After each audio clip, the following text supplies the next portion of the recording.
আমাদের আজকের প্রথম প্রশ্নটি হচ্ছে 1994 সালের 1 ডিসেম্বর বৃহস্পতিবার হলে 1995 সালের 1 তারিখে কি বার হবে? এই অঙ্কটি এসেছিল 17তম বিসিএস পরীক্ষাতে। এখানে আমাদের সম্ভাব্য 4টি উত্তর রয়েছে। কতে রয়েছে বৃহস্পতিবার, খতে রয়েছে শুক্রবার, গতে রয়েছে শনিবার এবং ঘতে রয়েছে রবিবার। আমরা এখন অঙ্কটি সমাধান করব।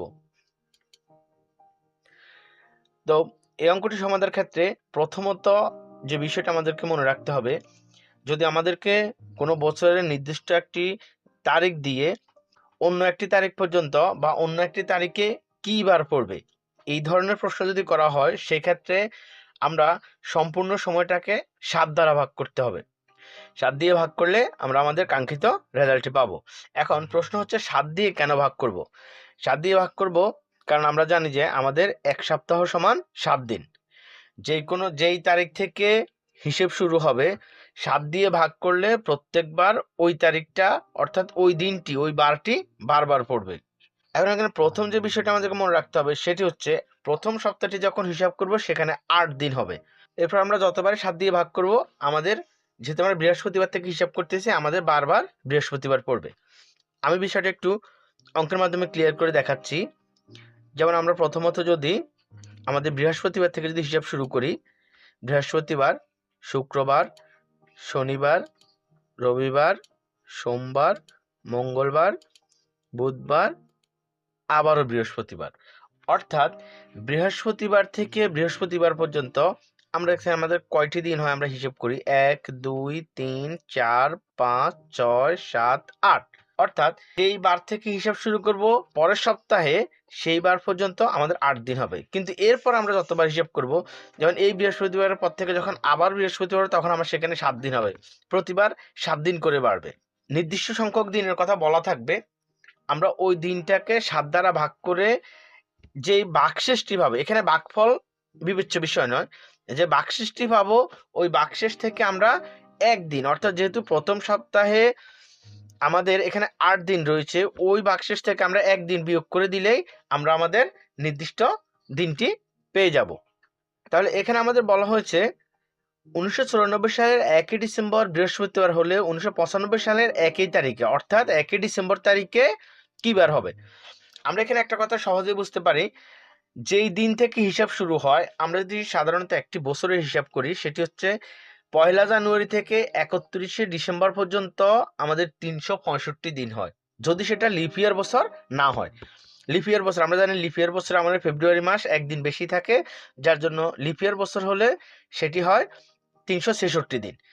লিপ ইয়ার বছর ছাড়া অন্য যে কোনো বছর হলে আমাদের সেখানে বছরের সংখ্যা হবে 365 দিন।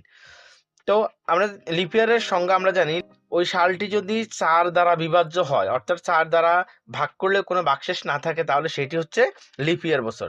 তাহলে আমাদের এখানে 1994 এবং 1995 একটাও লিপ ইয়ার বছর নয়, কারণ দুটোর একটাতেও 4 দ্বারা ভাগ দিলে ভাগফল 0 হয় না। 1994 সালের 1 ডিসেম্বর থেকে 1995 সালের 30 নভেম্বর পর্যন্ত আমাদের পুরো 1 বছর হয়, অর্থাৎ 365 দিন হয়। কিন্তু আমাদের এখানে বলা হয়েছে যে 1995 সালের 1 তারিখে, অর্থাৎ ডিসেম্বরের 1 তারিখের কথা বলা হয়েছে। তাহলে আমরা স্বভাবতই বুঝতে পারছি যে আমাদের যেহেতু 1 ডিসেম্বর থেকে 30 নভেম্বর পর্যন্ত হয় 365 দিন, আমাদের এখানে আরও একটি দিন, অর্থাৎ পরবর্তী বছরে যেহেতু 1 তারিখের কথা বলা হয়েছে ডিসেম্বর মাসের, তাহলে আমাদের আরও একটি দিন আমরা এখানে যোগ করতে হবে। আমরা এখানে অঙ্কের মাধ্যমে বিষয়টি দেখিয়েছি যে 365 দিন প্লাস 1 দিন, অর্থাৎ আমার যে 1 ডিসেম্বর পুনরায় আবার 1 ডিসেম্বরের কথা বলছে, যার জন্য আমরা একটা দিন এখানে যোগ করে দেখাইছি। তাহলে আমাদের 365 যোগ করলে হয় 366 দিন। এবার আমরা এই 366 দিনকে আমরা 7 দ্বারা ভাগ দেব। আগে আমরা বলে রাখছি যে 7 দ্বারা ভাগ দিলে সেই বারটি বারবার আসবে। তাহলে আমরা এখন ভাগের নিয়মে বিষয়টা বসাই। 7 ভাগ 366, 7 3-এর মধ্যে যায় না, আমরা 36 নিছি। 7 36 যায় 5 বার, 5 বার গেলে হয় 7 5 বারে 5 35। আমরা বিয়োগ করলাম, 6 থেকে 5 গেলে 8 থাকে 1, আমরা নামালাম 6, তাহলে এখানে হলো 16।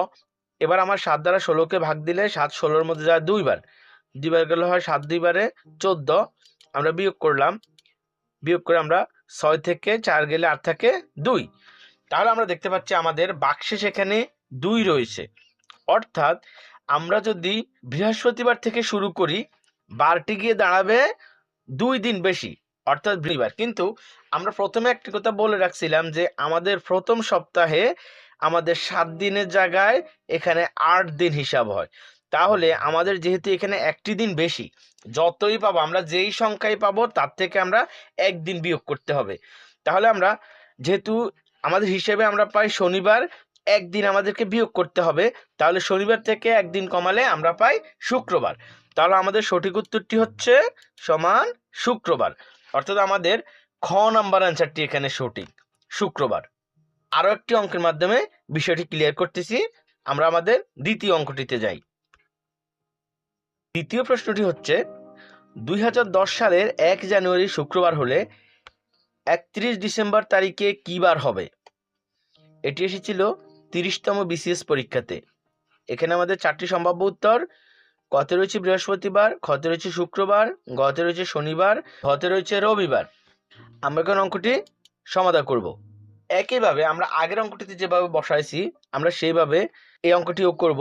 যেহেতু আমাদের অঙ্কের একই প্রসিডিউরে 2টি অঙ্ক জানতে চেয়েছে, শুধু এখানে তারিখটি কেবল পরিবর্তন করেছে।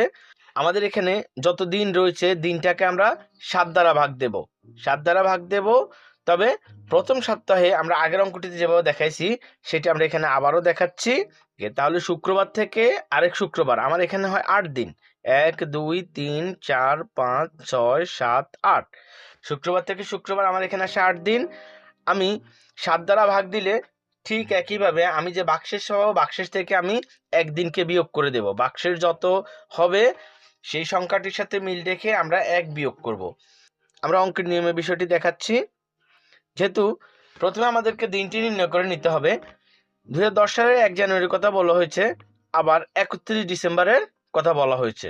আমরা প্রথম অঙ্কটিতে কথাটি বলছিলাম যে যেহেতু আমাদের বছর শুরু হয় 1 জানুয়ারিতে এবং বছর শেষ হয় 31 ডিসেম্বরে, তাহলে 1 জানুয়ারি থেকে 31 ডিসেম্বর যদি সেই সালটি লিপ ইয়ার বছর না হয়, তাহলে সেক্ষেত্রে আমার 1 জানুয়ারি থেকে 31 ডিসেম্বর পর্যন্ত 365 দিন হবে। তো আমরা ভাগ করে দেখেছি যে 2010 সালও লিপ ইয়ার নয়, এটাকে 4 দ্বারা ভাগ যায় না। তাহলে আমাদের 1 জানুয়ারি থেকে 31 ডিসেম্বর পর্যন্ত আমাদের দিনের সংখ্যা হয় 365 দিন। এবার আমরা এই 365 দিনকে আমরা 7 দ্বারা ভাগ দেব। আমরা ঠিক আগের অঙ্কটির মতো বসাচ্ছি, 7 ভাগ 365, 7 36-এর মধ্যে যায় 5 বার, 5 7 বারে 35। আমরা বিয়োগ করব, 6 থেকে 5 গেলে আর থাকে 1।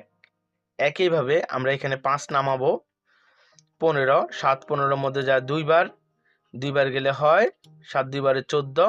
আমরা আবারও বিয়োগ করব, 5 থেকে 4 গেলে আর থাকে 1। তাহলে আমাদের এখানে বাক্সেস থাকতেছে 1।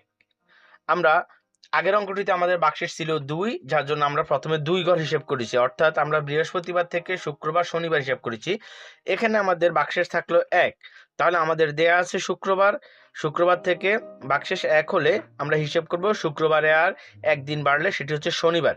যেহেতু আমার প্রথম সপ্তাহটিতে 8 দিন রয়েছে, তাহলে আমার এখান থেকে একটা দিন বিয়োগ হবে, অর্থাৎ শুক্রবার থেকে যে 1 দিন বেড়ে শনিবার হয়েছে, আবার এখান থেকে 1 দিন কমানোর কারণে সেটি শনিবার থেকে বিয়োগ হয়ে শুক্রবারে চলে আসবে, অর্থাৎ আমার এখানে কোনো পরিবর্তন আসবে না। তাহলে আমার সঠিক উত্তর হবে শুক্রবার।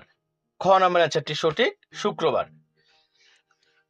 এই অঙ্কটিও পুরোটাই আগের মতো, শুধু আগের অঙ্কটিতে আমার 1 দিন এখানে বাড়তি যোগ করতে হচ্ছে। আমি একটি শর্ট টেকনিক আপনাদেরকে বলে দিচ্ছি, সেটি হচ্ছে সব সময় যদি লিপ ইয়ার বছর না হয়, এই ধরনের অঙ্ক যদি আসে, বছরের প্রথম দিন যেই বার হবে বছরের শেষ দিন একই বার হবে। অর্থাৎ বছরের প্রথম দিন 1 জানুয়ারি যদি শুক্রবার হয়, বছরের শেষ দিনও শুক্রবার হবে। 1 জানুয়ারি যদি শনিবার হয়, বছরের শেষ দিনও শনিবার হবে। শুধুমাত্র লিপ ইয়ার বছরের ক্ষেত্রে এটি পরিবর্তন হয়ে যাবে। যেহেতু লিপ ইয়ার বছরে ফেব্রুয়ারি মাস 1 দিন বাড়তি রয়েছে, সেটা হয়ে যায় 366 দিন, অর্থাৎ 1 দিন বেশি হবে যদি লিপ ইয়ার বছর হয়। লিপ ইয়ার বছরের ক্ষেত্রে 1 জানুয়ারি যদি শুক্রবার হয়, তাহলে 31 ডিসেম্বর হবে শনিবার, কারণ 1 দিন বাড়তি। আর তা না হলে লিপ ইয়ার বছর ছাড়া অন্য যে কোনো বছরের ক্ষেত্রে বছরের প্রথম দিন যেই বার হবে শেষের দিনও একই বার হবে। যদি এই ধরনের অঙ্ক আসে আমরা এত কিছু করার প্রয়োজন হবে না, সহজে আমরা বুঝিয়ে দেবো যে আমাদের বছরের প্রথম দিন যে বার ছিল বছরের শেষ দিনটাও একই বার। তো বন্ধুরা, সবাইকে আবারও ধন্যবাদ জানাচ্ছি ধৈর্য সহকারে ভিডিওটি দেখার জন্য। আমি চেষ্টা করেছি যে আপনাদেরকে সহজভাবে বিষয়টি বোঝানোর জন্য। আমার বিশ্বাস ভবিষ্যতে যে কোনো চাকরির পরীক্ষা যদি এই টপিক্সটা থেকে কোনো অঙ্ক আসে আপনারা অনায়াসে অঙ্কটির উত্তর করতে পারবেন এবং খুব নিমিষেই উত্তর করতে পারবেন।